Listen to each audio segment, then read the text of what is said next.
பாடகர் குழு ஞாயிறு, இப்படி அவர்களுக்கென்று ஒரு நாளை வைத்து அவர்களை உற்சாகப்படுத்துவது நல்லது. நல்ல ஒரு ட்ரெஸ்ஸில் வந்திருக்காங்க. கர்த்தருக்கு ஸ்தோத்திரம். அதை வழிநடத்தின சகோதரர்களை நான் பாராட்டுகிறேன். கர்த்தர் அவர்களை ஆசீர்வதிப்பாராக. ஏன்னா தாவீது தான் பழைய தேவாலயத்தில் ஆசரிப்பு கூடாரத்தில் பாடலுக்கு இசைக்கு ரொம்ப பெரிய இடம் இல்லை. தாவீது தான் அதை பாரப்பட்டு முயற்சி எடுத்து பாடகர் குழுவை ஏற்படுத்தி இசைக்குழுவை ஏற்படுத்தி 75 பாடல் அவன் எழுதின பாடல். பாடுவதற்கு 75, 150 சங்கீதத்தில் 75 சங்கீதம் தாவீது எழுதினது. அப்படி பிரயாசம் எடுத்து அதை உருவாக்கினான். அவன் ஒரு ராஜா, அவன் அதை செய்திருக்க வேண்டிய அவசியம் இல்லை. ஆனால் உற்சாகத்தினால் வாஞ்சையினால் அதை செய்தான். செய்த சகோதரர்களுக்கு ஆண்டவர் பலன் தருவாராக. கொயரில் இருக்கிறது கொஞ்சம் கஷ்டம். ஏன்னா முதல்ல சரியான நேரத்துக்கு வரணும். ஆலயத்துக்கு சரியான நேரத்துக்கு பெரும்பாலும் போக மாட்டாங்க. ஏன்னா எல்லா நாளும் பள்ளிக்கூடத்துக்கு ஓடுறோம், வேலைக்கு ஓடுறோம். இன்னைக்காவது கொஞ்சம் மெதுவாக போவோம். ஆண்டவர் ஒன்றும் சொல்ல மாட்டார், ஏசப்பா ஒன்றும் சொல்ல மாட்டார். ஏன்னா ஸ்கூல்லனா அப்புறம் திட்டுவாங்க, ஃபைன் போடுவாங்க.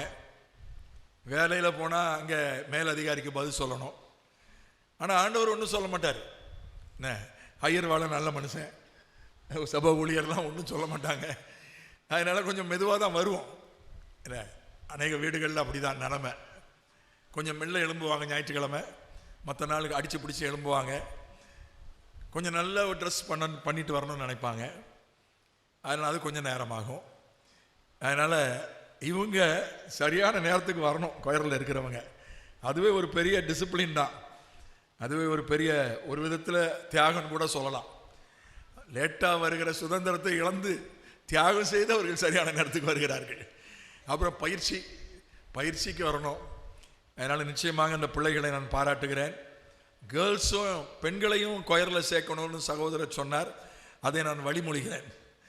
கர்த்தர் அதை நிறைவேற்றி கொடுப்பாராக. ஏன்னா நிறைய பிள்ளைங்க இருக்காங்க, அவங்களும் அந்த ஊழியத்தை செய்யட்டும். நமக்கு நன்றாக தெரிந்த வசனத்திலிருந்து சில காரியங்களை உங்கள் முன்னால் வைத்து நான் ஜெபிக்க விரும்புகிறேன்.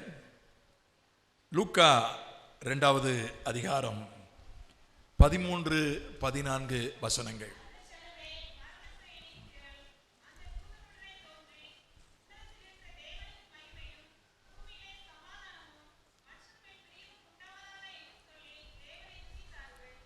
பரமசேனையின் திரள் அந்த தூதனுடனே தோன்றி தேவனை துதித்தார்கள். இங்க ஒரு கொயரை பார்க்கிறோம்.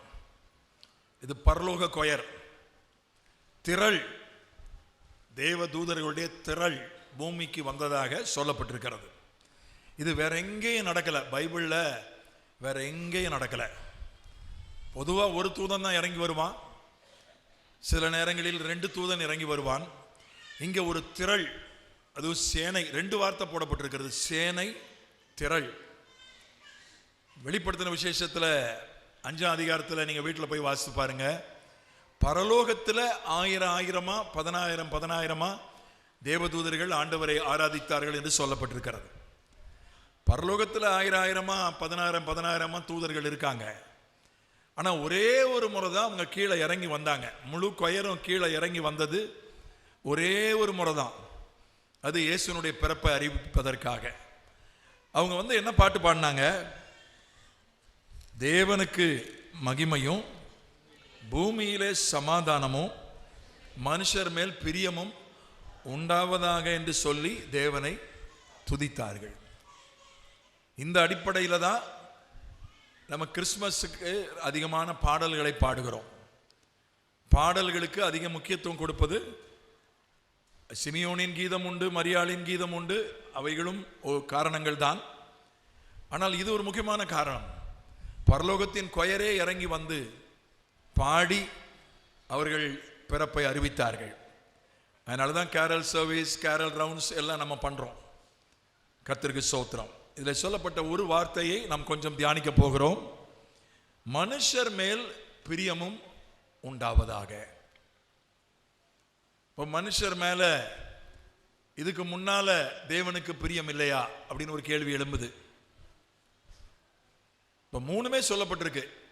தேவனுக்கு மகிமை, பூமியில சமாதானம், மனுஷர் மேல் பிரியம். மூணுமே ஒன்னா ஒரே தட்டில் வச்சு சொல்லப்பட்டிருக்கு. தேவனுக்கு மகிமை உண்டானது, மனிதர்களால் தேவனுக்கு மகிமை உண்டானது, ஆனா இன்னும் அதிகமா உண்டாகட்டும். பூமியில சமாதானம் உண்டானது, ஆனா இன்னும் அதிகமா உண்டாகட்டும். மனுஷர் மேல் பிரியம் இருந்தது, ஆனா இன்னும் அது அதிகரிக்கட்டும். அப்படிதான் அது பொருள். பரலோகத்திலிருந்து ஒரு தேவதூதன் இறங்கி வந்தான். தானியேலுடைய ஜெபத்தை கேட்டு இறங்கி வந்தான். தானியேலை பார்த்து சொன்னான், பிரியமானவனே, உன்னுடைய ஜெபம் முதல் நாளிலேயே கேட்கப்பட்டு நான் அனுப்பப்பட்டு வந்தேன் என்று சொன்னான்.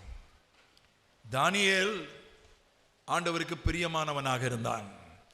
எபிரேயர் 11ஆம் அதிகாரத்தில் நீங்க வாசிப்பீர்கள் என்றால், அவர்கள் கர்த்தருக்கு பிரியமானவர்கள் என்று சாட்சி பெற்றார்கள். ஆண்டவருக்கு பிரியமானவர்களுடைய பட்டியல் அங்கு இருக்கு.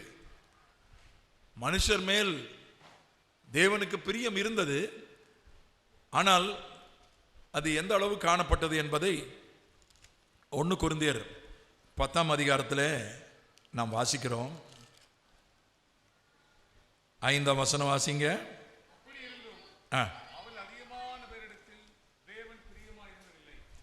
அவர்களில் அதிகமான பேர்களிடத்தில் தேவன் பிரியமாய் இருந்ததில்லை. ஆண்டவர் மனுஷர் மேல பிரியமா தான் இருந்தாரு, ஆனா ரொம்ப பேரிடத்துல பிரியமா இருந்ததில்லை. ஆண்டவருடைய ஜனம்னா அது இஸ்ரவேல் ஜனம்தான். 32 லட்சம் பேர், 6000 குடும்பங்கள் எகிப்திலிருந்து புறப்பட்டாங்க. 32 லட்சம் பேர் மேலே ஆண்டவர் பிரியமா இருந்தாரா? இல்லைன்னு இந்த வசனம் சொல்லுது. அற்புதம் பண்ணார். 32 லட்சம் பேருக்காகவும் கடலை பிரிச்சாரு. 32 லட்சம் பேருக்காகவும் மேக ஸ்தம்பம் அக்கினி ஸ்தம்பம் வந்துச்சு. 32 லட்சம் பேருக்காகவும் மண்ணா பொழிந்தது. 32 லட்சம் பேருக்கும் காடை வந்து விழுந்துச்சு. 32 லட்சம் பேருக்கும் கால் வீங்கவில்லை, வஸ்திரம் பழசாகவில்லை, பாதரட்சை தேயவில்லை, கண்மலையிலிருந்து தண்ணீர் வந்தது. எல்லாம் 32 லட்சம் பேருக்கும் எல்லாம் நடந்துச்சு. ஆனா எத்தனை பேர் மேல அவர் பிரியமா இருந்தாரு? கொஞ்சம் பேர் மேலதான் பிரியமா இருந்தார். தேவதூதர்கள் என்ன சொன்னார்கள், என்ன பாடினார்கள்? அவர் கொஞ்சம் பேர் மேலதான் பிரியமா இருக்கிறாரு. அது அப்படி இருக்கக்கூடாது.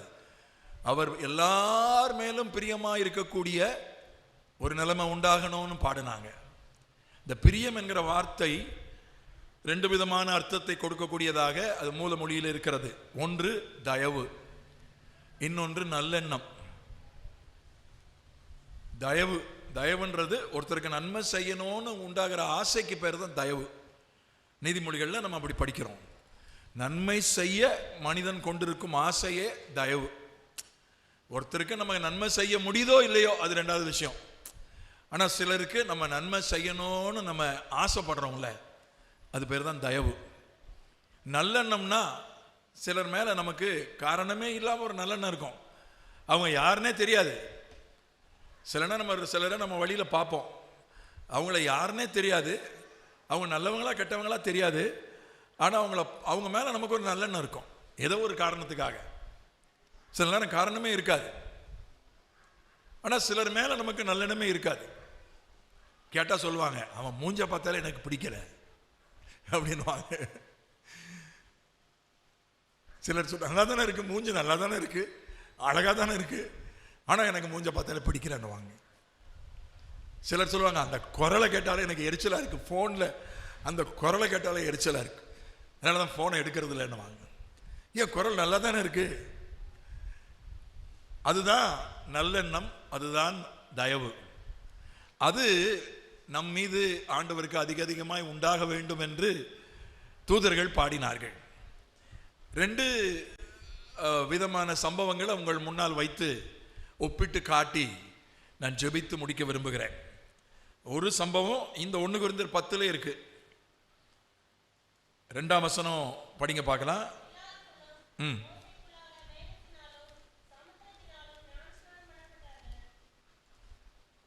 எல்லாரும் மோசேக்குள்ளாக மேகத்தினாலும் சமுத்திரத்தினாலும் ஞானஸ்நானம் பெற்றார்கள்.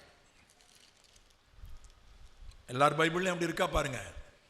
பழைய ஏற்பாட்டில் ஞானஸ்நானமே கிடையாது, நீங்கள் என்ன புதுசாக சொல்கிறீங்கன்னு நீங்கள் நினைக்கக்கூடாது. எல்லார் பைபிள்லையும் இருக்கா? 1 கொரிந்தியர் 10:2, 235 பக்கம், புதிய ஏற்பாடு. அந்த எகிப்திலிருந்து புறப்பட்ட எல்லாரும் ஞானஸ்நானம் பெற்றார்கள். எப்படி ஞானஸ்நானம் பெற்றார்கள்? மேகத்தினாலும் சமுத்திரத்தினாலும்.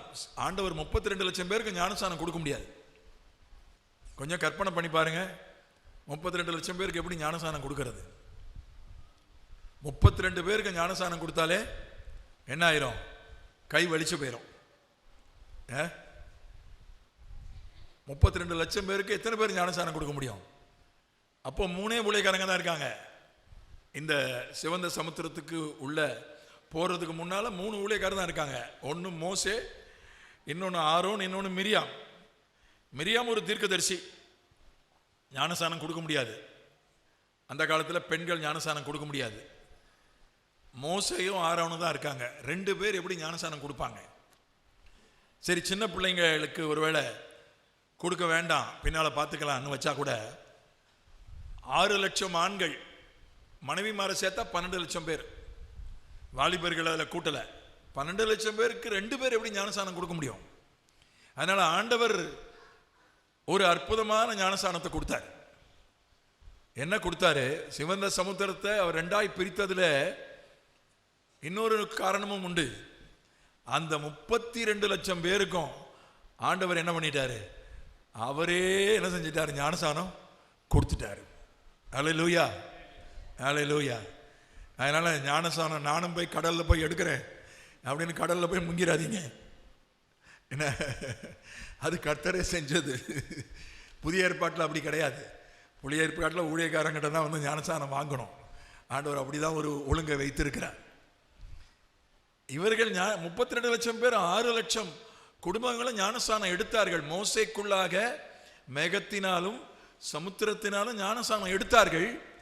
ஆனாலும் அவர்கள் அநேகர் பேரில், அவர்களில் அதிகமான பேர்களிடத்தில் அப்படி இருந்தும் அவர்களில் அதிகமான பேர்களிடத்தில் தேவன் பிரியமாய் இருக்கல. அப்ப ஞானஸ்நானம் எடுக்க வேண்டாமா? ஞானஸ்நானம் எடுக்கணும். அது ஆண்டவர் நியமித்த ஒரு காரியம், அந்த ஆண்டவர் கொடுத்த ஒரு கட்டளை. ஞானஸ்நானம் எடுத்தா மட்டும் போதுமா? அதாவது சிலர் போய் இப்போ இஸ்ரேலுக்கு போகிறாங்க. எத்தனை பேர் போயிருக்கீங்கன்னு தெரில. போக வாய்ப்பு கிடைத்தால் போங்கள், நல்லது தான். அங்கே யோர்தான் நதியில் ஞானஸ்நானம் கொடுக்குறாங்க. எடுக்காதவங்க எடுக்கலாம், தப்பு இல்லை. ஆனால் எடுத்தவங்க போய் திரும்பவும் எடுக்காங்க யோர்தான் நதியில். ஏன்னா அங்கே எடுத்தா என்னமோ ஆசீர்வாதம். இயேசுநாதர் எடுத்த இடம். என்ன, என்னுடைய தங்கையின் குடும்பத்தார் இஸ்ரேலுக்கு போனார்கள். என் தங்கையின் மகன் அங்கே ஞானஸ்நானம் அங்கே கொடுக்கப்பட்டது. ஏன்னா அவன் ஞானஸ்நானம் எடுக்கல, அதனால என் தங்கையின் மகனுக்கு அங்கே ஞானஸ்நானம் கொடுத்தார்கள். அது நல்லது. ஆனால் எடுத்தவங்க திரும்ப போய் அங்கே எடுக்கிறது அது சரி கிடையாது. நான் சென்னையில் சபை பணியில் இருந்தபோது ஒரு அங்கிள் என்னுடைய சபையின் கூட்டங்களுக்கு வருவார். அவரை பற்றி சொன்னாங்க. அந்த அங்கிள் இது வரைக்கும் 7 ஞானஸ்நானம் எடுத்திருக்கிறாராம். என்ன, நான் அதுக்கப்புறம் எத்தனை எடுத்தாருன்னு தெரில. நான் 1998 சென்னையிலிருந்து மாற்றலாகி பீகார் போயிட்டேன். திருநெல்வேலிக்கு வந்தேன், அதுக்கப்புறம் பீகார் போயிட்டேன். 98 வரைக்கும் நான் கேள்விப்பட்டது அவர் 7 ஞானஸ்நானம் எடுத்திருக்கிறார். இங்கே இன்னொரு கூட்டத்துக்கு போவார். அவங்க சொல்லுவாங்க, இல்லை அந்த ஞானஸ்நானம் சரியில்லை, இதை எடுன்னுவாங்க. அப்புறம் இன்னும் நீ பிதா குமாரன் பரிசுத்தாவியில் எடுக்கக்கூடாது, அது இயேசு நாமத்தில் தான் எடுக்கணும்னு ஒருத்தன் சொல்லுவான். அங்கே ஒரு ஞானஸ்நானம். அப்புறம் சிலர் சொல்லுவாங்க, நீங்கள் வந்து கல்யாணம் ஆன ஊழியக்காரர் இடத்துல எடுக்கக்கூடாது, அது செல்லாது, கல்யாணம் ஆகாத ஊழியக்காரர் இடத்துல தான் எடுக்கணும், அது ஒரு உபதேசம் இருக்குது. அப்புறம் அங்கே ஒரு ஞானஸ்நானம். 7 எடுத்திருக்காரு. ஆனால் எல்லா கூட்டத்துக்கும் போவார். எல்லா கூட்டத்துக்கும் எங்கே கூட்டம் நடந்தாலும் சென்னையில் முதல்ல போய் உட்கார்ந்துருப்பார். நல்ல ஒரு அங்கிள், படித்தவர் தான், கர்த்தருக்கு ஸ்தோத்திரம். அந்த மாதிரி திரும்ப 7 ஞானஸ்நானம் எடுக்கணுமா? இல்லை, ஒரே ஞானஸ்நானம் தான். ஆனால் ஞானஸ்நானம் எடுத்தா மட்டும் நம்ம கர்த்தரை பிரியப்படுத்த முடியாது, கர்த்தருடைய நல்லெண்ணத்தை சம்பாதிக்க முடியாது, அவருடைய தயவு நமக்கு கிடைக்காது. என்ன செய்யணும்? இயேசுநாதர் என்ன பண்ணார் பாருங்க. லூக்காவினுடைய புஸ்தகம் 3 அதிகாரம் 21, 22 வசனங்கள்.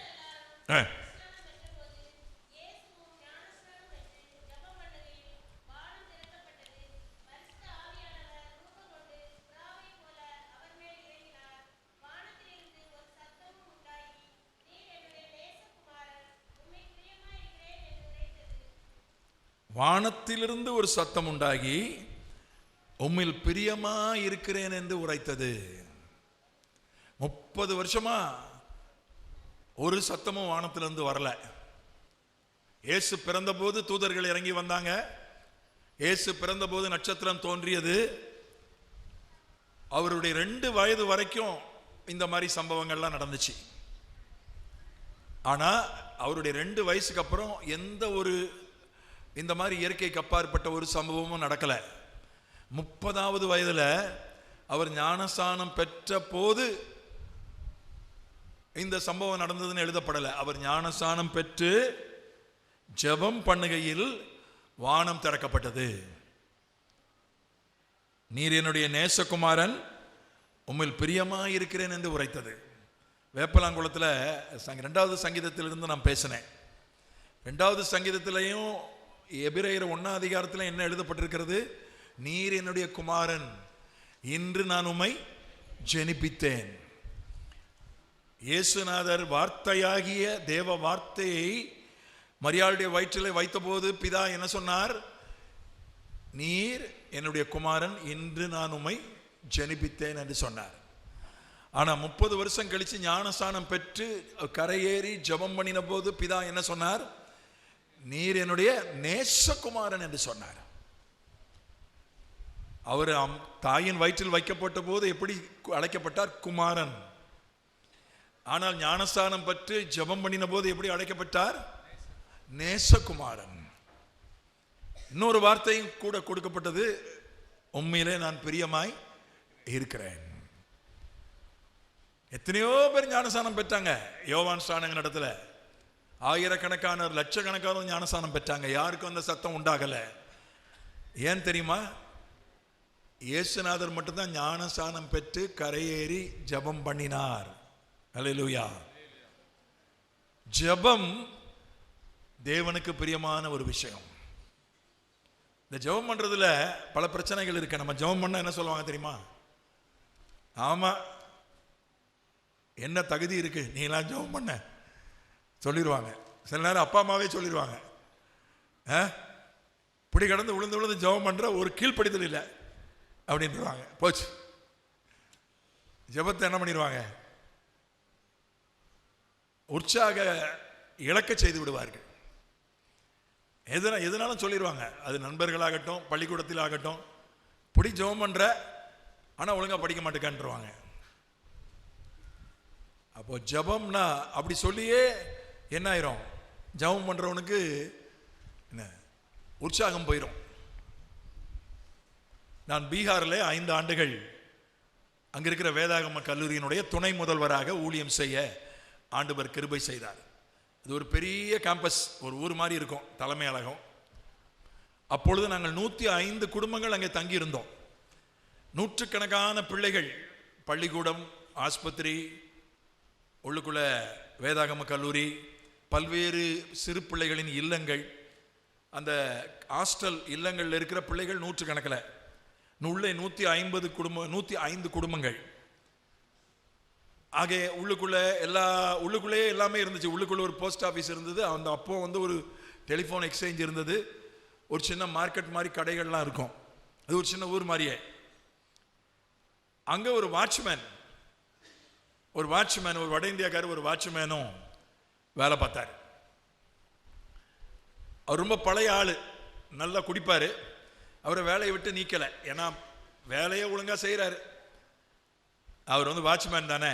அவங்க மனைவி அவங்க நல்லா சண்டை போடுவாங்க. சண்டை போடுறதுல அவங்க தான் சாம்பியன் பீகார்ல. நல்லா சண்டை போடுவாங்க.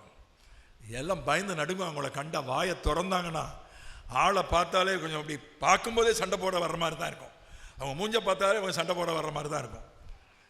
ஏன் தெரியும்னா, அவங்க தான் என் வீட்டுக்கு வந்து, நான் அங்கே இருந்தபோது என் வீட்டுக்கெல்லாம் துணி துவைச்சி கொடுப்பாங்க. அவங்க தான் வீட்டுக்கு வந்து நம்ம துணியை வந்து அழுக்கு துணி எடுத்து கொடுத்துட்டா போதும், வீட்டிலே துணியை துவைச்சி கொடுத்துட்டு போயிடுவாங்க. சில நேரம் அவங்களால வர முடியாது, அவங்களுக்கு உடம்பு சரியில்லாமல் போயிடும். அப்போ மகனை அனுப்புவாங்க. ஒரு பள்ளிக்கூடம் படிக்கிற பையன் வீட்டில் வந்து அழுக்கு துணி வாங்கிட்டு போவாங்க. கொஞ்சம் கஷ்டமாக தான் இருக்கும். கணவர் குடிகாரரு, மனைவி சண்டைக்காரி. சண்டைக்காரி மட்டும் இல்லை, அந்த அம்மா இங்கேருந்து அங்கே கோல் சொல்லும், அங்கேருந்து இங்கே கோல் சொல்லும். ஏன்னா எல்லா வீட்டுக்கும் துணி துவைக்க போதில்லை, துணி துவைக்கிறது மட்டும் பார்க்காது, ஆளையும் துவைச்சிடும் சேர்த்து. அந்த ஏதோ பழைய ஆளாச்சேன்னு பாவம் பார்த்து அந்த விட்டு வச்சிருந்தாங்க, இல்லை வேலையை விட்டு எடுத்திருப்பாங்க. ஆனால் கர்த்தர் அந்த குடும்பத்தை கர்த்தர் ஆசீர்வதித்தார். ஆசீர்வதிச்சு பிள்ளைகள் 3 பிள்ளைகளையும் ஆசீர்வதித்தார். மகன் அவன் கர்த்தர் அவனுடைய படிப்பை ஆசீர்வதித்து ஜெர்மனியில் போய் அவன் படித்தான். ஜெர்மனியில் போய் அவன் படித்து டாக்டர் பட்டம் வாங்கி, புற்றுநோய் சம்பந்தப்பட்ட ஆராய்ச்சியில் டாக்டர் பட்டம் வாங்கி ஜெர்மனியில் இருக்கக்கூடிய ஒரு பல்கலைக்கழகத்தில் வேலை பார்த்துட்டு இருக்கான் அவன். இன்னொரு பையன் அந்த ஊழிய ஸ்தாபனத்திலேயே அசிஸ்டன்ட் கோஆர்டினேட்டராக இருக்கிறான். ஒரு பொண்ணு அவ்வளோ நல்லா படித்து நல்ல நிலையில் இருக்கிறா. இன்னும் சொல்ல போனால் அந்த ஊழியத்திலேயே ரொம்ப படித்து பெரிய வேலையில் இருக்கிறவன் அந்த பையன்தான். அவனுடைய பேர் பால் டேவிட். நீங்கள் வேணால் ஃபேஸ்புக்கில் போட்டு பாருங்கள், பால் டேவிட்னு. எனக்கு அவன் ஃப்ரெண்டாக இருக்கான். என் பேரை காட்டிச்சுன்னா நீங்கள் உள்ளே போய் பாருங்கள். நான் கதை சொல்லலை. எப்படி இவன் இவ்வளோ பெரிய படிப்பு படித்து இவ்வளோ ஆசீர்வதிக்கப்பட்டான் ஒன்றுமே புரியலை, யாருக்குமே ஒன்றுமே புரியலை. ஏன்னா அப்பா குடிகாரரு, அவர் ஒன்றும் பக்தியெலாம் ஒன்றும் கிடையாது. வாட்ச்மேன் வேலையை ஒழுங்காக பார்ப்பார், அவ்வளோதான். மற்ற நேரம் குடிப்பார், வேற ஒரு பக்தியே கிடையாது. அம்மா சண்டைக்காரி, பயங்கரமான ஆள், பொல்லாத ஆள். எப்படி இவ்வளோ பெரிய ஆசீர்வாதம் பிள்ளைகளுக்கு? அப்போ அந்த ஊழியத்தினுடைய ஸ்தாபகர், அந்த ஊழியத்தினுடைய தலைவர் ஒன்னே ஒரு காரியத்தை சொன்னார். ஒன்னே ஒன்று தான் அந்த குடும்பத்தில் இருக்கு. அந்த அம்மா நல்லா ஜெபம் பண்ணுவாங்க. எந்த ஜெப கூட்டம் நடந்தாலும் அங்கே எப்போ பார்த்தாலும் ஜெபம் நடந்துக்கிட்டே இருக்கும். ஏன்னா சாப்பலே அங்கே அந்த கேம்பஸில் 2-3 சாப்பல் இருக்கு. ஆலயம், மெயின் ஆலயம் தனியாக இருக்கு. எங்கே எந்த கூட்டம் நடந்தாலும் முதல் ஆள் அந்த அம்மா தான் போகும். ஏன்னா கொஞ்சம் ரெஸ்ட் வேணும்ல, சண்டை போட்டு நடுவில் கொஞ்சம் ரெஸ்ட் வேணும்ல. அதுக்காக பைபிளையும் பாட்டு புத்தகத்தையும் தூக்கிட்டு வீட்டு ஜெப கூட்டம் நடந்தாலும் சரி, உபவாச ஜெபமோ ராத்திரி ஜெபமோ பெண்கள் ஜெபமோ எந்த ஜெபம் நடந்தாலும் அந்த அம்மா தான் பைபிளையும் பாட்டு புத்தகத்தையும் தூக்கிட்டு முதல்ல போகும், நல்லா ஜெபம் பண்ணும். ஆனா அந்த அம்மா வாழ்க்கையில் பெரிய சாட்சி கிடையாது. ஒரே ஒரு காரணம் தான், அந்த குடும்பத்தில் அவங்க ஜெபம் பண்ணினதை ஆண்டவர் பார்த்து அந்த குடும்பத்தின் மேல் ஆண்டவர் பிரியம் கொண்டு பிள்ளைகளை, அந்த பையனுடைய, நீங்கள் உள்ளே போய் பாருங்கள், அவன் எவ்வளோ உயரத்தில் இருக்கிறான், எவ்வளோ படிச்சிருக்கிறான், எவ்வளோ உயரமான ஒரு வேலையில் இருக்கிறான்றதை நான் விவரிக்க முடியாது. அது நீங்களே போய் அதை படித்து பார்த்தா தான் உங்களுக்கு தெரியும். அதனால் நம்முடைய ஜெபம் ஆண்டவரை பிரியப்படுத்துகிறது. அல்லேலூயா. ஏன்னா நான் சொல்கிறேன், இவெல்லாம் ஜெபம் பண்ண வந்துட்டா அப்படின்னு சில நேரம், இவெல்லாம் ஜெபம் பண்ணுறான், என்ன தகுதி இருக்கு இப்படிலாம் நம்ம கேட்போம். வாழ்க்கை சரி கிடையாது. நான் அதுக்காக எப்படியும் வாழலான்னு சொல்ல வரல, நான் அதுக்காக அப்படி சொல்ல வரல. எனக்கு தகுதி இல்லை, நான் சரியில்லை, ஜெபம் பண்ண மாட்டேன்னு நீங்கள் விட்டுறாதீங்க. நீங்கள் ஜெபம் பண்ணுங்க, தகுதி இல்லாட்டாலும் ஜெபம் பண்ணுங்க. மற்றவங்க நம்ம ஜெபத்தை உற்சாகம் இழக்க செய்தாலும் கேலி பண்ணாலும், சிலர் கேலி பண்ணுவாங்க ஜெபம் பண்ணா. நான் என்னுடைய 8வது வகுப்பு படிக்கும்போது ரட்சிக்கப்பட்டேன். 9வது வகுப்பு படிக்கும்போது பரிசுத்தாவின் அபிஷேகத்தை பெற்றுக்கிட்டேன். அப்போ பரிசுத்தாவின் நிரம்பி நான் எப்பவும் ஜெபம் பண்ணுவேன். நான் படித்த பள்ளிக்கூடம் ஒரு கிறிஸ்தவ பள்ளிக்கூடம் கிடையாது, வேறு ஒரு மார்க்கத்தை சேர்ந்த பள்ளிக்கூடம். அதில் ரொம்ப தீவிரமான ஒரு இயக்கத்தை சார்ந்த பள்ளிக்கூடம். பிராமணர்கள் தான், முக்கால்வாசி ஆசிரியர்கள் பிராமணர்கள் தான். என்னுடைய வகுப்பு 60 பேர். என்னுடைய வகுப்பில் நான் ஒருத்தன் தான் கிறிஸ்தவன், வேற யாரும் கிறிஸ்தவன் கிடையாது.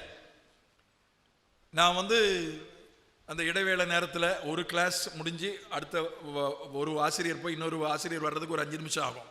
அந்த இடைவெளியில் ஜெபம் பண்ணுவேன். என்னை அறியாமலே புருவமோ ஏதோ ஒன்று ஆடும், என்னை அறியாமலே மனசுக்குள்ள தான் ஜெபம் பண்ணுவேன். அப்போ ஒரு பிராமண ஆசிரியர் அவர் அதை கவனிச்சிட்டார். நான் முதல் பெஞ்சில் உட்காந்துருப்பேன். நான் தான் முதல் மாணவன் பள்ளிக்கூடத்தில். என்ன எல்லாரும் நல்லா கவனிப்பாங்க. நான் என் புருவம் அப்படியே ஒரு மாதிரி ஆடுறதை ஏதோ ஆசிரியர் பார்த்துட்டாரு. அவர் கேட்டார், என்ன ஆச்சரியா உனக்கு பிரைட் கென்னடி அப்படின்னு கேட்டார். பக்கத்தில் இருக்கிற முஸ்லீம் மாணவன் சொன்னான், அவன் பேர் பாஷா சொன்னான், சார் பக்தி சார், பக்தியில் அப்படிதான் சார் பண்ணுவான். நான் என்னுடைய தெருவில், எங்கள் தெரு ஒரு முட்டு சந்து, சென்னையில் மயிலாப்பூரில் நாங்கள் வசித்தோம். அந்த முட்டு சந்தில் எல்லாம் கிரிக்கெட் விளையாடுவோம்.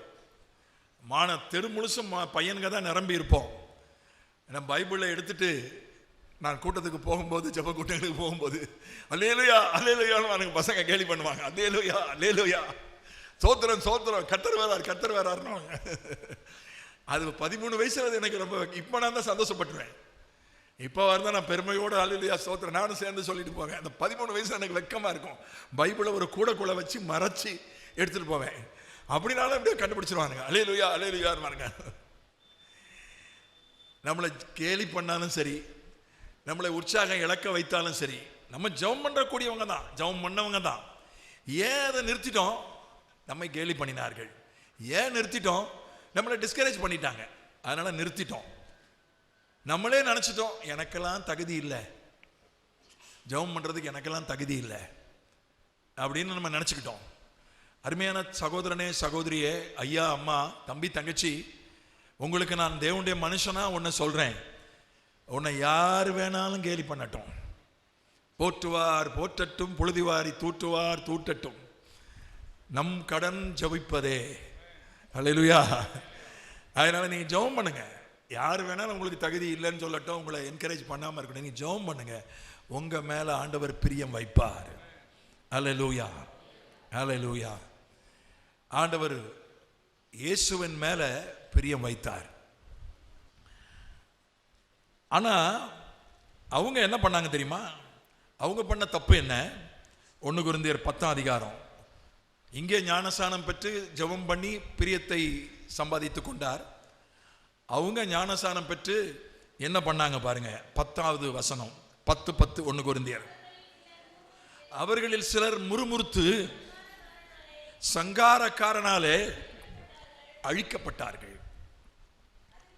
அதுபோல நீங்களும் முறுமுறுக்காதிருங்கள். ரொம்ப எனக்கு அந்த வார்த்தை ரொம்ப பிடிச்சிருக்கு. முறு இங்கிலீஷ்ல அதே மாதிரி தான் இருக்கு. இங்கிலீஷ்ல அதே மாதிரி தான் இருக்கு. தமிழ்ல இருந்து இங்கிலீஷுக்கு போச்சா, இங்கிலீஷ்ல இருந்து தமிழுக்கு போச்சா தெரியல. முறு ம. அதனால நம்ம சண்டை போட மாட்டோம். நான் சொன்ன அந்த அம்மா மாதிரி, பீகார் அம்மா மாதிரி சண்டை போட மாட்டோம். அல்ல, ஒருவேளை வாக்குவாதம் பண்ண மாட்டோம். ஒருவேளை எல்லாரும் வாக்குவாதம் பண்ண மாட்டோம். ஆனால் நம்ம எல்லாருமே ஒருவேளை முறுமுறுப்போம் இல்லையா? முறுமுறுப்போம். நான் என்னுடைய 20வது வயதில் என்னை ஊழியத்திற்கென்று, முழு நேர ஊழியத்திற்கென்று கர்த்தர் என்னை அழைத்தார், ஒப்பு கொடுத்து நான் கல்லூரி படிப்பு முடிந்த உடனே நான் ஒரு சென்னையிலே தாம்பரத்திலே ஒரு சபையிலே ஒரு உதவி ஊழியக்காரனாக என்னுடைய ஊழியத்திலே நான் இணைந்தேன். ஆனால் என்னுடைய வாஞ்சை, எனக்கு ஊழியம் செய்வது எனக்கு அந்த ஆரம்பத்தில் வாஞ்சை இருந்துச்சு, பின்னால எனக்கு பிடிக்கல. ஏன்னா ஊழியத்தில் பாடு அதிகம், பிரயாசம் அதிகம், அதனால வேண்டான்னு நினைச்சேன். கர்த்தர் என்னை பிடிச்சி இழுத்து கொண்டு வந்துட்டார் ஊழியத்துக்கு. அப்போ கூட நான் என்ன ஊழியம் செய்யணும்னு ஆசைப்பட்டேன்? சுவிசேஷகனாக ஊழியம் செய்ய வேண்டும். பில்லிகர்காம் மாதிரி, டிஜிஎஸ் தினகரன் மாதிரி சுவிசேஷகனா ஊழியம் செய்யணும்னு தான் ஆசைப்பட்டேன். சபை ஊழியத்தை நான் விரும்பல. கர்த்தர் என்னை சபையிலே கொண்டு போய் உதவி ஊழியனாக இணைத்தார். நான் 13 வயசுல பிரசங்கம் பண்ண ஆரம்பிச்சிட்டேன். 9வது படிக்கும் போதே நான் கன்வென்ஷன் பிரசங்கியார். அதை நான் ஏற்கனவே அந்த கதையெல்லாம் உங்களுக்கு சொல்லியிருக்கிறேன், மறுபடியும் சொல்ல போகிறதில்ல. பிரசங்கமோ வேத அறிவோ எனக்கு புதுசு கிடையாது. ஆனால் சபை ஊழியத்தை நான் விரும்பவில்லை. எனக்குள்ள நான் ஒரு முறுமுறுப்பு இருந்துச்சு. நான் அந்த சபையினுடைய தலைமை போதகரிடத்தில் சொன்னேன், நான் எனக்கு சுவிசேஷகனாக இருக்க தான் பிடிக்கும். அது ஒரு ஸ்தாபனம், பல கிளை சபைகள் இருந்தன. நீங்கள் மற்ற சபைகளுக்கு என்னை அனுப்புங்க சுவிசேஷ ஊழியம் செய்ய. நான் சரின்னு தான் சொன்னார். அவர் சரின்னா உன்னை சுவிசேஷ பணிக்கு தான் பயன்படுத்துவேன்னு என்னை எடுத்தார் ஊழியத்துக்கு. ஆனால் அவர் என்னை சபைக்கு உதவி ஊழியக்காரனாகவே வைத்துக் கொண்டார். எனக்கு அதுக்குள்ளுக்குள்ளே எனக்கு ஒரு முறுமுறுப்பு இருந்துச்சு. உள்ளுக்குள்ளே வாயை திறந்து ஒருவேளை முறுமுறுத்திருக்க மாட்டேன், உள்ளுக்குள்ளே எனக்கு ஒரு முறுமுறுப்பு இருந்துச்சு. இந்த மனுஷன் நம்மளை இப்படி சபை ஊழியத்திலே போட்டுட்டாரே அப்படின்னு முறுமுறுப்பேன் உள்ளுக்குள்ளே, வெளியில் முறுமுறுக்கலை. அது முழு நேர ஊழியத்தில் அதான் முதல் கட்டம். அந்த சபைக்கு நான் போன போது அதில் ஒரு ஆர்ஃபனேஜ் இருந்தது, ஒரு சிறுவர் இல்லம் இருந்துச்சு. அது ஒரு பல சபைகளுக்கான ஒரு தலைமை அலுவலகம் அங்கே இருந்துச்சு. பல நாடுகளில் இருந்து ஊழியக்காரர்கள் வருவார்கள் அங்கே. அந்த தலைமை போதகர் 26 நாடுகளிலே அவர் சென்று வந்தவர், ஐரோப்பாவில் இருந்து ஊழியம் செய்தவர்கள். தமிழ் கொஞ்சம் சரியா வராது, பேசுவார், பிரசங்கம் பண்றதுக்கு தமிழ் சரியா வராது. அதனால அவருக்கு ஒரு மொழிபெயர்ப்பாளர் தேவைப்பட்டார். அவருடைய சபைகள் ஊழியங்கள் வெளிநாடுகளிலே இருந்தன, பிரான்ஸ்ல இருந்துச்சு, இங்கிலாந்துல இருந்துச்சு. அதனால பல நாடுகளில் இருந்து பல ஊழியர்கள் வருவார்கள். அப்போ அவர்களுக்கெல்லாம் மொழிபெயர்க்கணும். அவர் எனக்கு மொழிபெயர்ப்பு என்று ஒன்று எனக்கு தெரியவே தெரியாது. தமிழில் நல்லா பேசுவேன், ஆங்கிலம் எனக்கு நல்லா புரியும், எழுதுவேன், பேசுவேன், எழுதுவேன், வாசிப்பேன். ஆனால் தமிழ் ஆங்கிலத்தில் ரொம்ப பேச வராது. ஓரளவுக்கு பேசுவேன், ரொம்ப சின்ன சின்ன சென்டென்சஸ் எல்லாம் இங்கிலீஷில் பேசுவேன். ஆனால் அந்த சபையில் ஆண்டவர் என்னை கொண்டு போய் போட்டதுனால நான் நன்றாக ஆங்கிலம் பேச கற்றுக்கொண்டேன். எந்த ஒரு மாநாட்டிலும், எந்த கருத்தரங்கத்திலும், சர்வதேச கருத்தரங்கங்களிலெல்லாம் நான் ஆங்கிலத்திலே உரையாற்றி இருக்கிறேன். நான் குஜராத்துக்கு போயிருந்தேன், சூரத் சிஎன்ஐ சபையில் பிரசங்கிக்கும்படி போயிருந்தேன். இடையிடையில் சில ஆங்கில வாக்கியங்களையும் சொன்னேன். ஏன்னா புதுசாக வர்ற பிள்ளைங்க இப்போ இங்கிலீஷ் பைபிள் தான் படிக்கிறாங்க, அவங்களுக்காக கொஞ்சம் இங்கிலீஷ் வார்த்தைகளை சில இடங்களில் சொல்வது உண்டு. அப்பொழுது ஒரு ஆங்கில பேராசிரியை முடிந்த உடனே வந்து சொன்னார்கள், ஐயா உங்கள் ஆங்கிலம் மிக சிறப்பாக இருக்கிறது. நான் ஒரு ஆங்கில பேராசிரியை, உங்கள் ஆங்கிலம் மிகச்சிறப்பாக இருக்கிறது, உங்கள் உச்சரிப்பு மிகச்சிறப்பாக இருக்கிறது என்று சொன்னார்கள். ரொம்ப உற்சாகமாக இருந்துச்சு. கர்த்தருக்கு மகிமை. இந்த ஆங்கிலம் எங்கேருந்து வந்துச்சுன்னா, அந்த சபையில் நான் ஊழியம் செய்ததுனால தான். அங்கே ஆங்கிலோ இந்தியன்ஸ் இருந்தாங்க, அந்த சபையில் ஆங்கிலோ இந்தியன் அங்கத்தினர்கள் இருந்தாங்க. அவங்களுக்கு இங்கிலீஷில் தான் பேசணும், அவங்கக்கிட்ட அவங்களுக்கு ஊழியம் செய்யும்போது இங்கிலீஷில் தான் பேசணும், இங்கிலீஷில் தான் ஜெபம் பண்ணணும். வெளிநாட்டிலேருந்து வெள்ளைக்காரங்கெல்லாம் ஊழியம் செய்ய வருவாங்க, அவங்களோட நான் தான் மொழிபெயர்ப்பாளர், அவங்களோட நான் இங்கிலீஷில் பேசணும். இப்படி சில ஆங்கில இந்தியன்ஸ் இருக்கிறதுனால பிரசங்கம் பண்ணும்போது இங்கிலீஷ்லேயும் நடுவில் சொல்லணும்.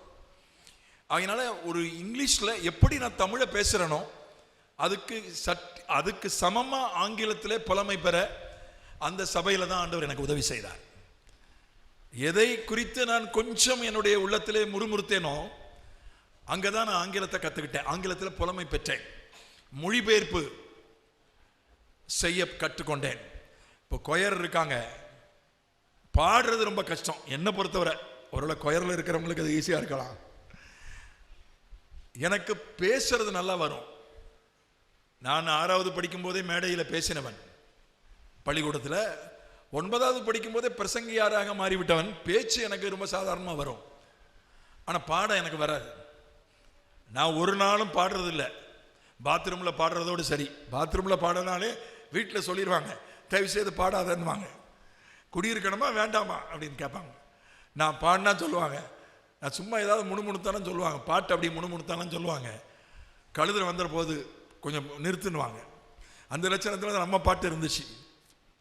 ஆனால் நான் அந்த தாம்பரம் சபையில் உதவி ஊழியக்காரனாய் போய் சேர்ந்தேனே, அந்த தலைமை போதகர் ஒரு பெரிய பாடகர். அனிதா கிங்ஸ்லி, டாக்டர் அனிதா கிங்ஸ்லின்னு ஒரு பாடகை இப்போ பிரபலமாக இருக்கிறாங்க. அந்த குடும்பத்தை சார்ந்தவங்க தான் அவங்க. பெரிய பாடகர் அவர். கேசட்டில் அந்த காலத்தில் பாடியிருக்கிறார். பெரிய இசை வாசிப்பாளர். அக்கார்டியன் ரொம்ப அழகாக அக்கார்டியன் போடுவார், கிட்டார் போடுவார். அவர் என்ன சொன்னார், சம்பளத்துக்கு கிட்டாரிஸ்டை கொண்டு வாசிக்க வச்சார். மிகச்சிறந்த கீபோர்டு வாசிக்கிறவரை கொண்டு வாசிக்க வைப்பார். ஞாயிற்றுக்கிழமை கால ஆராதனில் என்கிட்ட சொன்னார், நீ பாடுனார். நான் சொன்னேன், உங்கள் சபை இருக்கணுமா வேண்டாமா, உங்கள் சபையில் ஆள் இருக்கணுமா வேண்டாமா, என்ன பாட சொல்கிறீங்களே, சும்மா கிடையா, உன் குரல் எப்படி இருந்தாலும் அதை பற்றி கவலை இல்லை, அந்த இசையோடு சேர்ந்து பாடு. அவங்க மியூசிக் வாசிப்பாங்க, இழுத்துக்க, அந்த மியூசிக்கோட சேர்ந்து அதான் சரியான ஸ்கேலில் ஆரம்பிச்சிடலாம். கையிலேயே காலிலேயே தாளம் போட்டுக்க, அவங்க மியூசிக் ஏற்ற மாதிரி நீ தாளம் போட்டுக்க, பாட்டு வந்துடுறியா, உன் குரல் எப்படி இருந்தாலும் அதை பற்றி கவலை இல்லை அப்படின்னு என்னை கட்டாயப்படுத்தி கொண்டு விட்டுட்டாரு. அப்படிதான் நான் என்ன பண்ண ஆரம்பித்தேன், பாட ஆரம்பித்தேன். அதாவது கட்டாயத்தின் பெயரில் வேண்டா வெறுப்பாக தான் பாட ஆரம்பித்தேன். நான் இப்போது என்னுடைய செய்தியின் நடுவில், என்னுடைய பாடலின் நடுவில் பாடுவது உண்டு. அதுக்கு நான் ஒரு வீடியோவும் என்ன வீடியோவை வெளியிட வச்சுட்டாங்க. என் பிள்ளைங்கள்லாம், ஆவிக்குரிய பிள்ளைகள்லாம் சேர்ந்து போதகரின் சங்கீதம்னு ஒரு வீடியோவும் வெளியிட வச்சுட்டாங்க, பாடல் வீடியோவும். என்னுடைய பாடல் சிலருக்கு ஆசீர்வாதமாக இருப்பதாக சாட்சிகள் எழுந்தது உண்டு. அதுக்கு அந்த சபையில் கொண்டு போய் நான் 3 ஆண்டுகள் ஊழியம் செய்தது தான் காரணம். சில நேரம் நம்ம முறுமுறுக்கிற மாதிரி நம்ம வாழ்க்கையில் சில சம்பவங்கள் நடக்கும். நான் வாயை திறந்து முறுமுறுக்கலை, உள்ளுக்குள்ளே தான் முறுமுறுத்தேன்.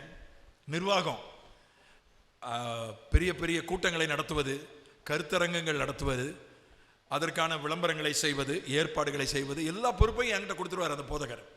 கூட இருப்பார், கூட வருவார். காவல் நிலையத்துக்கு கடிதம் எழுதுவது, பள்ளிக்கூடங்களுக்கு கடிதம் எழுதுவது, பிள்ளைகளை கொண்டு போய் பள்ளிக்கூடத்தில் சேர்ப்பது, அந்த மாதிரி நிர்வாக பணி அத்தனையும் என் கையில் கொடுத்துட்டாங்க. நான் இன்றைக்கு இந்தியாவினுடைய மிகப்பெரிய ஒரு மிஷனரி ஸ்தாபனம், 3000 மிஷனரிகள் இருக்கக்கூடிய மிகப்பெரிய மிஷனரி ஸ்தாபனத்தினுடைய ஆலோசகராக இருக்கிறேன். அதுக்கு முக்கியமான காரணம் அந்த காரணம் தான். நிர்வாகத்தில் எனக்கு ஒரு பெரிய பயிற்சியை கொடுத்தார். நம்ம நம்ம வாழ்க்கையில் சில நேரங்களில் நமக்கு பிடிக்காத, நமக்கு வராதுன்னு நம்ம நினைக்கிற சில விஷயங்களை நம்ம ஆண்டவர் செய்யும்படி கர்த்தர் நம்மை நிர்பந்தப்படுத்துகிறார். நமக்கு ஒருவேளை வாயை திறந்தே நம்ம முறுமுறுக்கலாம், உள்ளுக்குள்ளேயே முறுமுறுக்கலாம். ஆனால் அந்த காரியம் அது ஆண்டவர் நம்முடைய ஆசீர்வாதத்துக்காகவே செய்கிறார், நம்முடைய நன்மைக்காகவே செய்கிறார். அல்லேலூயா, அல்லேலூயா. அதனால நீங்க எதுக்காக முறுமுறுத்துட்டு இருக்கீங்களோ, போயும் இந்த மனுஷங்கிட்ட நான் மாட்டிக்கிட்டேனே என்ன சொல்றதை விட்டுருங்க.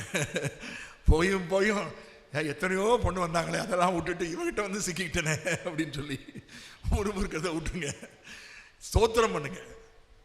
ஆண்டவரே, என் கணவர்கிட்ட குறை இருக்கலாம், ஆனாலும் அந்த கணவருக்காக ஸ்தோத்திரம். என் மனைவி கிட்ட குறை இருக்கலாம், ஆனாலும் என் மனைவிக்காக ஸ்தோத்திரம். அதனால கர்த்தர் இந்த முறுமுறுக்கிறது கர்த்தருடைய பிரியத்தை நம்மை விட்டு எடுத்து போட்டுரும், கர்த்தருடைய தயவை நம்மை விட்டு எடுத்து போட்டுரும். அதனால முறுமுறுக்கிற மாதிரி சூழ்நிலைகள் வரும், ஆனாலும் ஆண்டவரை ஸ்தோத்திரம் பண்ணுங்க. ஸ்தோத்திரம் பண்ண முடியாட்டாலும் அமைதியாவது இருங்க. ஆண்டவரே, ஏதோ ஒரு நன்மைக்காகத்தான் எங்களுக்கு இதை செய்திருக்கிறீர், எனக்கு செய்திருக்கிறீர் என்று சொல்லுங்க. அது வாழ்க்கையில் இருக்கலாம், குடும்பத்தில் இருக்கலாம், வேலையில் இருக்கலாம், படிப்பில் இருக்கலாம். நான் அந்த மாதிரி 100 சம்பவம் என் வாழ்க்கையில் சொல்ல முடியும். நான் முறுமுறுக்கிற மாதிரி நடந்த சம்பவங்கள் தான், நான் சேர்ந்த பள்ளிக்கூடம், அந்த மாதிரி பல விஷயங்களை சொல்லலாம். அதெல்லாம் கர்த்தர் திட்டமிட்டு கொண்டு போய் அதெல்லாம் செய்து அதெல்லாம் எனக்கு ஆசீர்வாதமாய் மாறியது. இன்னொரு காரியத்தை நம்ம அங்கே பார்க்கிறோம், அதை மட்டும் நான் தொட்டுட்டு நம்ம ஜெபிக்க போகிறோம். மத்தேயுனுடைய லூக்காவினுடைய புஸ்தகத்தில் 3ஆம் அதிகாரத்தில் 1ஆம் வசனம் படிங்க. 4:1 மன்னிக்கவும், 4:1.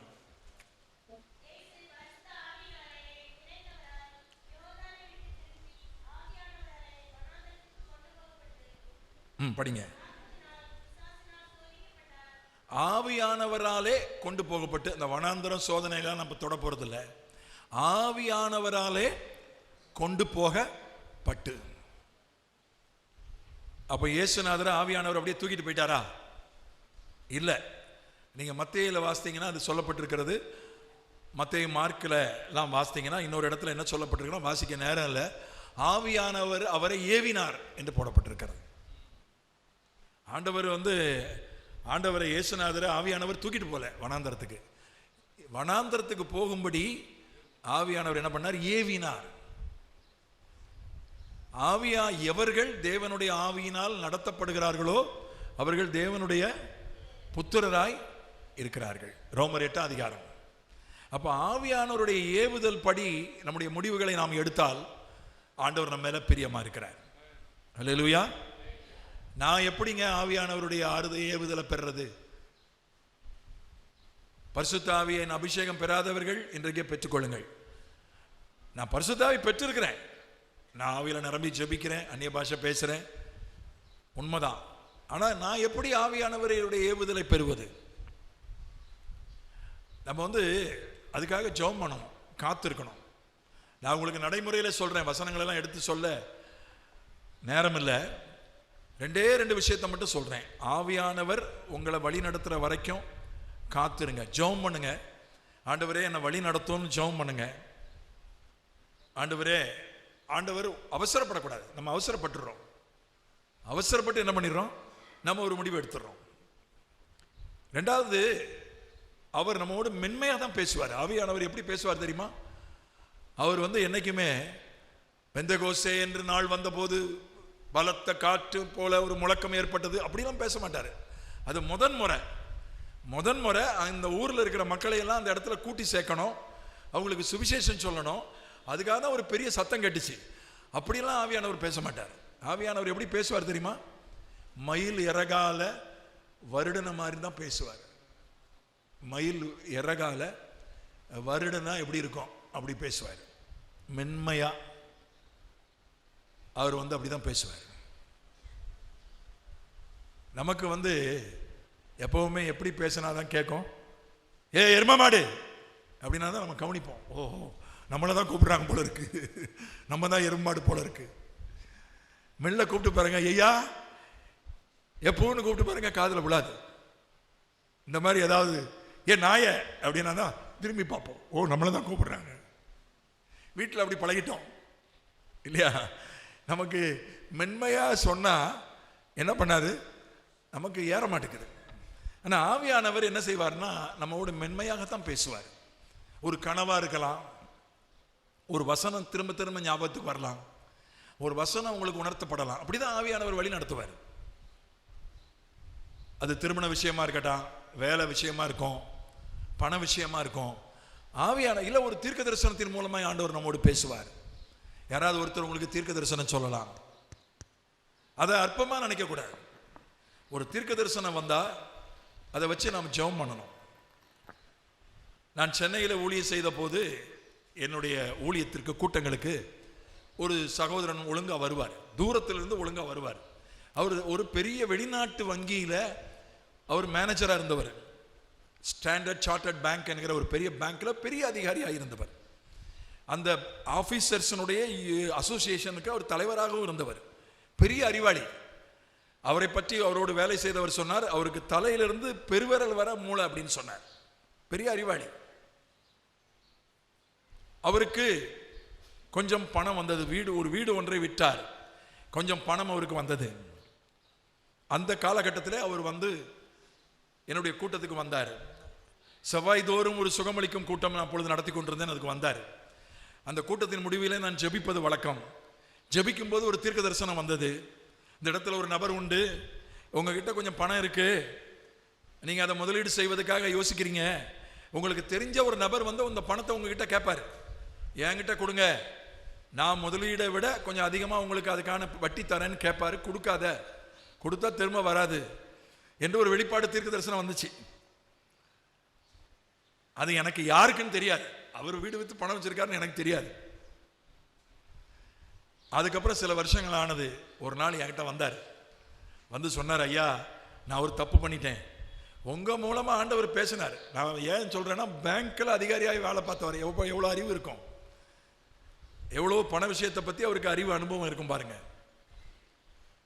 ஆண்டவர் வேற தீர்க்க தரிசனமா சொல்லியிருக்காரு, பணத்தை ஒருத்தர் கேட்பாரு கொடுக்காதுன்னு. கொடுத்து கிட்டத்தட்ட 10 வருஷம் 15 வருஷம் பணம் திரும்பவே வரல. அப்புறம் போலீஸ் ஸ்டேஷனுக்கு போய் கம்ப்ளைண்ட் கொடுத்து, அப்புறம் கோர்ட்டுக்கு போய் அதுக்கு நிறைய செலவு பண்ணி அலைஞ்சி திரிஞ்சு சமாதானத்தை இழந்து சண்டை போட்டு கடைசியில் பணம் வந்துச்சு. அவர் சொன்னார், நான் தப்பு பண்ணிட்டேன். பரிசுத்த ஆவியை பெற்றவர் தான், ஊழியம் செய்கிறவர் தான், ஊழியெல்லாம் செய்வார், நல்ல வேத அறிவு உள்ளவர் தான். அதனால நமக்கு தீர்க்க தரிசனங்கள் வந்தால் கூட கண்ணை மூடிட்டதை நம்ம தள்ளிடக்கூடாது, அதை வச்சு ஜெபம் பண்ணணும். உண்மையிலே அது உம்மிடத்திலிருந்து வந்த தீர்க்க தரிசனம் தானா? அது ஒரு கனவு வந்தால் அந்த கனவை நம்ம அலட்சியப்படுத்திடக்கூடாது. ஆமா, நல்லா கவனிங்க. அப்போஸ்தலர் 9ஆம் அதிகாரத்தில் 10ஆம் அதிகாரத்தில் வீட்டில் போய் படிச்சு பாருங்க. பேதுருவுக்கு பசிக்குது. அவன் சொல்றான், அவன் தங்கி இருக்கிற வீட்டில் சொல்றான், சீமோன் என்கிற தோல் பதன் இருக்கிறவன் வீட்டில் தங்கி இருக்கிறான், எனக்கு பசிக்குதுன்றான். சாப்பாடு செய்கிறாங்க, கொஞ்சம் வெயிட் பண்ணுங்க சமைச்சு தரோன்றாங்க. சரி, பசிக்குது, சாப்பிட்றதுக்கு நேரம் ஆகும், என்ன பண்ணலான்னு மேலே போய் மாடியில் போய் ஜெபம் பண்ணுறான். பசியோட போய் ஜெபம் பண்ணும்போது என்ன ஒரு தரிசனம் வருது, எல்லா மிருகங்களும் ஜீவராசிகளும் கீழே இறங்கி வருது. நீ இதை அடித்து புசின்னு ஒரு சத்தம் கேட்குது. அவன் அதை என்ன பண்றான், 3 தடவை அப்படி வருது. இப்போ நானாக இருந்தால் என்ன நினச்சிருக்கேன் தெரியுமா, எனக்கு பசி ரொம்ப அதிகம், இந்த பசியில் போய் ஜெபம் பண்ணதுனால அந்த பசி தான் எனக்கு இப்படி ஒரு தரிசனமாக வந்திருக்குன்னு நானாக தான் நினச்சிருப்பேன். ஆனால் அவன் அப்படி நினைக்கல. அதை வச்சு ஜெபம் பண்ணால் அது அவனுக்கு புரியலை. அதுக்கப்புறம் ஆவியானவர் அவனை நடத்தி கொர்நேலியினிடத்து வீட்டுக்கு கூட்டிட்டு போனார். முதல்ல புறஜாதியாருக்கு சுவிசேஷம் சொல்லப்பட்டது அந்த தரிசனத்தால தான். அல்லேலூயா. நம்முடைய வாழ்க்கையில் வரக்கூடிய சொப்பனங்களை சிலது மறந்து போயிடும். அநேக சொப்பனங்கள் மாயை தான். எல்லா சொப்பனங்களையும் போட்டு மண்டக்குள்ள போட்டு குழப்ப வேண்டாம். ஆனால் சொப்பனங்களையும் வச்சு நம்ம ஜெபம் பண்ணணும். எழுதி வைங்க, சுருக்கமாக எழுதி வைங்க. இப்போதான் மொபைல் இருக்குல்ல, மொபைலே வாய்ஸ் மெசேஜ் போட்டு வைங்க. இந்த மாதிரி இன்னைக்கு சொப்பனம், இந்த இடத்துல நான் தேதி இப்படி ஒரு சொப்பனம் கண்டேன், அதை வச்சு ஜெபம் பண்ணுங்க. ஆவியானவர் உடைய வழி நடத்துதலின்படி நம்ம வாழும்போது, காரியங்களை செய்யும்போது அவர் நம்ம மேல் பிரியப்படுகிறார், நம்மை ஆசீர்வதிக்கிறார். நம்ம ஜெபிக்கலாம். ஹல்லேலூயா. நன்றி ஆண்டவரே, நன்றி ஐயா. உமக்கு பிரியமானவர்களாக நாங்கள் வாழ எங்களுக்கு உதவி செய்யுங்க. எங்களை பற்றி ஒரு சத்தம் வரணும். இவரில் நான் பிரியமாயிருக்கிறேன்னு இயேசுவை பற்றி சத்தம் வந்த மாதிரி, இவர் என்னுடைய நேசகுமாரன் என்று இயேசுவை குறித்து 2 தடவை சத்தம் வந்துச்சு. அந்த மாதிரி என்ன குறித்தும் ஒரு சத்தம் வரணும். இந்த பிள்ளை எனக்கு பிரியமான பிள்ளை, என்னை உங்களுடைய பிரியமானவனா மாற்று ஆண்டவரே. முறுமுறுப்புகளை எல்லாம் மன்னி ஆண்டவரே. நான் எதை குறித்து முறுமுறுக்காதபடி காத்துக்கொள்ளும் ஆண்டவரே. நான் ஜெபம் பண்ண எனக்கு உதவி செய்யும்.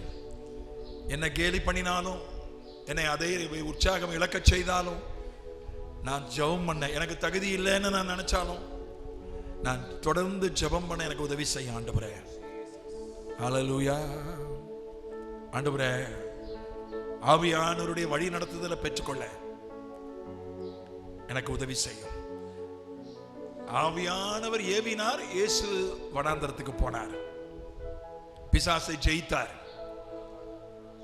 தூதர்கள் பணிவிடை செய்தார்கள். ஆண்டவரே, நாங்களும் எங்களுடைய காரியங்களை அவசரப்படாம ஜெபம் பண்ணி ஆவியானவருடைய நடத்துதலின்படி செய்ய எனக்கு உதவி செய்யும். பிரியமானவனா என்னை மாற்றும், பிரியமானவளா என்னை மாற்றும். எங்கள் மீது நல்லெண்ண வைப்பீராக, எங்கள் மீது உம்முடைய தயவு வருவதாக. ஜெபம் பண்ணுவோம். பிரியமானவனே, உன் ஆத்துமா வாழ்வது போ எல்லாவற்றிலும் வாழ்ந்து சுகமாயிரு மகனே. பிரியமானவனே, உன் ஆத்துமா வாழ்வது போ எல்லாவற்றிலும் வாழ்ந்து சுகமா சுகமாயிரு மகனே.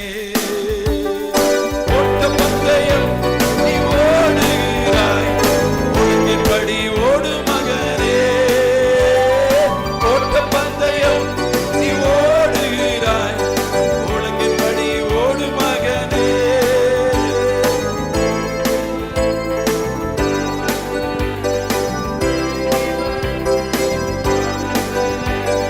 மாற்றாய்கள் உனக்குண்டு வகையாதே, பெரிய மனவனே. உன் ஆத்துமா வாழ்வது போ, எல்லாவற்றிலும் வாழ்ந்து சுகமாயிரு மகனே. பெரிய மாணவளே, உன் ஆத்துமா வாழ்வது போ, எல்லாவற்றிலும் வாழ்ந்து சுகமாயிரு மகளே. ஆண்டவர் இந்த நாளிலே சொல்கிறார், பிரியமானவள், நீ எனக்கு பிரியமானவள், நீ எனக்கு பிரியமானவன். உன்னை பத்தி யார் வேணாலும் என்ன வேணாலும் சொல்லட்டும், உன் மனசாட்சியை உன்னை பத்தி 1000 சொல்லட்டும், ஆனால் நீ எனக்கு பிரியமானவள், நீ எனக்கு பிரியமானவன். நீ எல்லாவற்றிலும் வாழ்ந்து சுகமாய் இருக்கும்படி நான் விரும்புகிறேன். கர்த்தர் சொல்கிறார். ஹல்லேலூயா. நன்றி ஆண்டவரே, ஸ்தோத்திரம் ஆண்டவரே. We thank you Lord. நன்றி நன்றி ஆண்டவர். உன் பெயரை சொல்லி சொல்கிறார். ஹல்லேலூயா. உன் பெயரை சொல்லி, உன் பெயரிலே எல் என்கிற எழுத்து உண்டு. உன் பெயரிலே எல் என்ற எழுத்து வருகிற பெயரை உடைய அருமையான சகோதரி மகளே, உன்னை பார்த்து கர்த்தர் சொல்கிறார், நீ எனக்கு பிரியமானவள், நீ எல்லாவற்றிலும் வாழ்ந்து சுகமாய் இருக்கும்படி நான் விரும்புகிறேன். உன்னுடைய 10 விரல்களின் நகை கண்களிலும் ஊசியை வச்சு குத்துனா எப்படி இருக்குமோ அப்படி ஒரு வேதனை உனக்கு இருக்கு. ஆண்டவர் சொல்றாரு, நீ எனக்கு பிரியமான பிள்ளை, நான் உன்னை இப்பொழுதே சுகமாக்குகிறேன். கர்த்தர் சொல்றாரு. ஓ ஹல்லேலூயா. நன்றி ஆண்டவர் சொல்றாரு, என் பணத்தை எல்லாம் நான் பாவத்தில் அடிச்சு போட்டுட்டேன்னு நீ சொல்றல்ல, எனக்கு என் ஆயுசு முழுசு அது ஒரு பழியா இருக்கு, ஒரு கரையா இருக்கு. என் பணத்தை நான் பாவத்துல அழிச்சு போட்டேன்.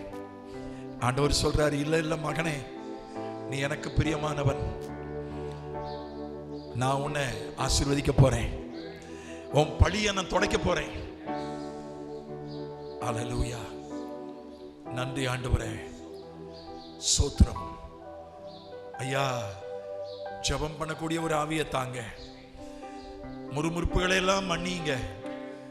பல பிரச்சனைகள் இருக்கலாம், பல போராட்டங்கள் இருக்கலாம். ஆண்டவரே, நாங்க முறுமுறுக்க மாட்டோம் ஆண்டவரே, சொல்லுவோம் ஆண்டவரிடத்துல. ஹல்லேலூயா. Praise the Lord. நன்றி ஆண்டவரே.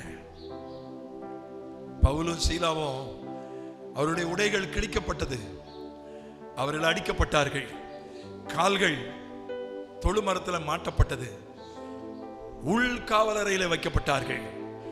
அந்த நிலையிலும் அவர்கள் ஆண்டவரை துதித்து பாடினார்கள். முறுமுறுக்கல. நாங்க பிசாசு தானப்பா துரத்தணும். ஒரு வாலிப பிள்ளையினுடைய வாழ்க்கை பாழாச்சு பிசாசினால. அந்த பிசாசு தானே துரத்தணும். ஏன் எங்களுக்கு இந்த நிலைமை? ஒரு இடத்துலயும் அப்படி நடக்கல. ஒரு இடத்துலயும் அவங்க சட்டையை கிழிச்சு அவங்க காலை கொண்டு போய் தொழு மரத்துல மாட்டல. அடிச்சாங்க, ஜெயில போட்டாங்க, அது நடந்துச்சு. ஆனா காலை கொண்டு போய் தொழு மரத்துல மாட்டல, சட்டையை கிழிக்கல. ஆனா அந்த நிலையிலும் அந்த ராத்திரியில ஆண்டவரை துதிச்சு பாடுனாங்க. அப்பதான் சிறைச்சாலை அசைந்தது, கதவுகள் திறந்தது, கட்டுகள் கலண்டது, சிறைச்சாலைக்காரனே குடும்பமே ரட்சிக்கப்பட்டது. கர்த்தர் உங்களோடு கூட பேசுகிறார். சிலர் அந்த நிலைமையில இருக்கீங்க. பவுலும் சீலாவும் ஜெயில இருந்த மாதிரி நிலைமையில சிலர் இருக்கீங்க. ஆண்டவர் சொல்றாரு, நீ என்ன பாடு, நீ என்ன துதிச்சு பாடு, நான் ஒரு பெரிய அசைவை உண்டாக்க போறேன், ஒரு பெரிய விடுதலையை உண்டாக்க போறேன் என்று சொல்றாரு. உன் வாழ்க்கையில ஒரு நிமிஷம் நம்ம எல்லாம் எழுந்து நின்று ஒரு பாட்டை, ஒரு அடியை பாடி நம்ம முடிக்க போறோம். பவுலும் சீலாவும் பாடின மாதிரி நம்ம பாட போறோம். நம்முடைய பிரச்சனைகளுக்காக, நம்முடைய போராட்டங்களுக்காக. ஹல்லேலூயா. ஆண்டவரை ஸ்தோத்திரம் பண்ணி கையை தட்டி எல்லாம் பாட போறோம். ஆண்டவரை ஸ்தோத்தரித்து பாட போறோம். ஹல்லேலூயா. Praise the Lord. Hallelujah. நன்றி நன்றி நன்றி நன்றி நன்றி நன்றி நன்றி. Hallelujah. காக்கும் கரங்கள் உண்டனக்கு காத்திடுவார் கிருபையாலே. காக்கும் கரங்கள் உண்டனக்கு. கைகளை தட்டி எல்லாம் பாடுவோம்.